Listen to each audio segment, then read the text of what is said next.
Question number 5 में हमसे कह रहा है कि what will be the mass of a metal sphere, यानी कि जो आपकी मेटल है वो आपकी स्फीयर शेप की है और उसका मास हमसे पूछ रहा है। मास क्या कर रहा है, पूछ रहा है, और दिया क्या है आपको, रेडियस दे दी है 3.0 सेंटीमीटर और डेंसिटी, उसकी डेंसिटी दे दी है 7 ग्राम पर सेंटीमीटर क्यूब। देखिए डेंसिटी इक्वल टू क्या होता है, किसी की भी डेंसिटी निकालें, डेंसिटी इक्वल टू होता है मास अपॉन वॉल्यूम। अब यहाँ हमें मास निकालना है तो ये वॉल्यूम को हम क्या करें, इधर भेज दें, तो ये क्या हो जाएगा, density into volume is equals to mass. Formula ये बन गया हमारा।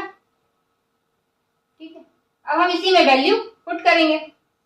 डेंसिटी कितनी दे रखी है, इसको हम पलट लेते हैं, इसको इस तरीके से लिख लेते हैं, mass is equals to D multiply V. देखिए मास हमें फाइंड आउट करना है, डेंसिटी दे रखी है 7 ग्राम पर सेंटीमीटर क्यूब इनटू वॉल्यूम कितना दे रखा है हमको। देखिए वॉल्यूम दिया नहीं है पर ये बता दिया कि ये क्या जो मेटल है वो आपकी स्फीयर शेप की है, तो उसका वॉल्यूम भी तो जो स्फीयर का वॉल्यूम होता है वही तो मेटल का वॉल्यूम होगा। ठीक, तो यानी कि 4/3 पाई आर क्यूब, इसकी वैल्यू हम नेक्स्ट स्टेप में रख देते हैं। तो ये 7 ये यहाँ पे लिख लेंगे बाद में, देखिए लिखिए, चलिए सेंटीमीटर क्यूब इंटू 4/3 पाई की वैल्यू 22/7 है ना, पाई की वैल्यू 22/7 होती है, इंटू आर कितना है 3 सेंटीमीटर और ये कितने टाइम्स 3 टाइम्स, तो पावर क्यूब। देखिए ये 7 से 7 कट आउट हो गया, कट गया। अब क्या 4 2 जा 8, 4 2 जा 8 अपॉन में 3 इंटू ये 3 का मल्टीप्लाई कितने टाइम्स 3 टाइम्स, यानी कि 27, और ये यहाँ पे आपका बचा था सेंटीमीटर क्यूब और यहाँ पर भी सेंटीमीटर क्यूब और ये ग्राम, 88 ग्राम। ठीक है, तो ये सेंटीमीटर क्यूब से सेंटीमीटर क्यूब चला गया और 3 से 27 9 टाइम कट गया। मास क्या निकला 9 8 जा 72, 9 8 जा 72 और 7 79 ग्राम। क्या निकल आया हमारा, ये हमारा मेटल जो थी हमारी उसका मास निकल आया। ठीक है, अगले क्वेश्चन में हमसे कह रहा है calculate the volume of an object.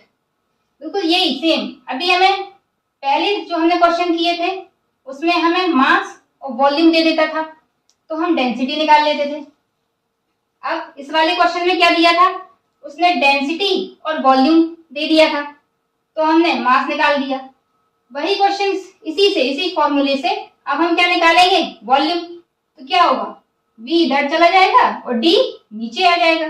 बस दिया क्या क्या है आपको, मास दे रखा है कितना है 280 kg और डेंसिटी दे रखी है, डेंसिटी कितनी है 800 kg अपॉन में मीटर क्यूब। कैलकुलेट करना है आपको वॉल्यूम, तो वॉल्यूम इक्वल्स टू क्या हो जाएगा, देखिए पहले ये देखिए, डेंसिटी इक्वल्स टू क्या होता है मास अपॉन वॉल्यूम। वॉल्यूम को हम यहां ले जाएंगे और डेंसिटी को ये अपॉन में आ जाएगी, तो कैसे क्या हो जाएगा, वॉल्यूम इक्वल्स टू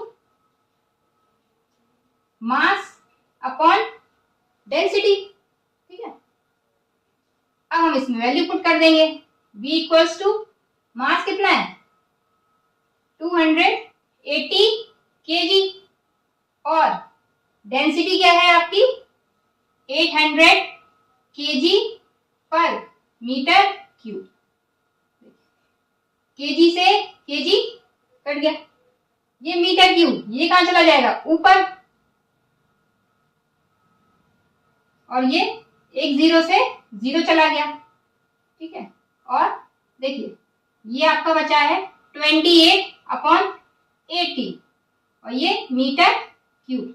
वॉल्यूम निकाल रहे हैं ना तो मीटर क्यूब में आएगा या फिर सेंटीमीटर क्यूब में आता, लेकिन हमको जो दे रखा था वो मीटर क्यूब में दे रखा था तो मीटर क्यूब में आएगा। अब देखिए इसको जब हम डिवाइड करेंगे तो ये कितने टाइम जाएगा, 0 पॉइंट, देखिए 8 3 जा 24 होता है ना, 3 और फिर 8 5 जा 40, ये 0.35 हाँ मीटर क्यूब। ये क्या निकल आया आपका वॉल्यूम।